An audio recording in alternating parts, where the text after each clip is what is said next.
This is the third generation of one of Yamaha's most popular motorcycles, and I'm being rather liberal with the use of the term generation because unlike the R15 that underwent a significant update with its version 3, this one is more of a styling exercise over the previous model.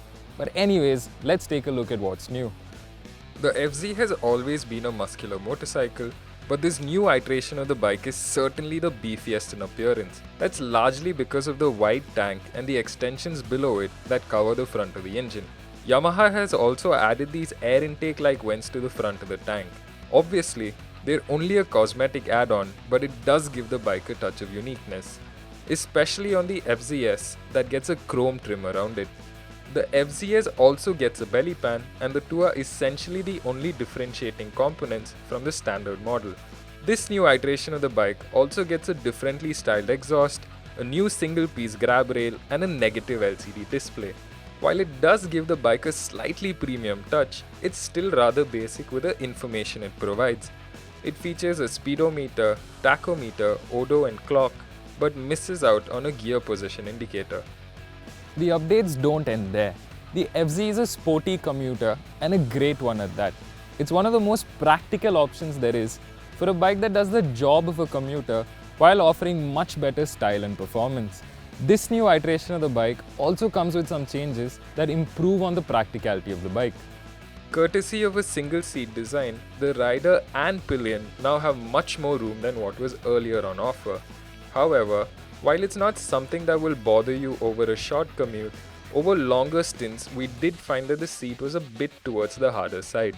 Now, on to the two most significant updates on the new FZ. It gets a new LED headlight that's inspired by the one on the larger FZ25. However, this one isn't a substantial improvement from the halogen unit that was earlier on offer. The high beam, for instance, is bright, but its throw is not very far or wide. The other big update comes in the braking department. The hardware is essentially the same and continues to provide great performance, feel, and feedback, but now with the added safety of a single channel ABS.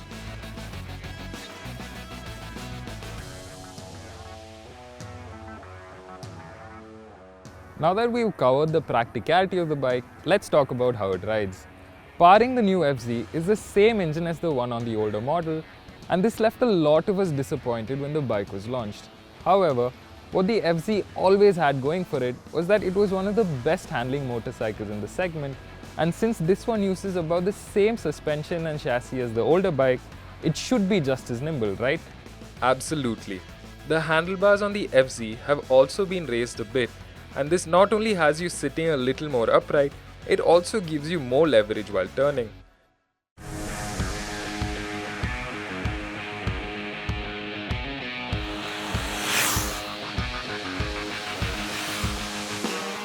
In terms of performance, 13.2 HP and 12.8 Newton meters are in much, and the additional 5 kilos over the version 2 don't help either.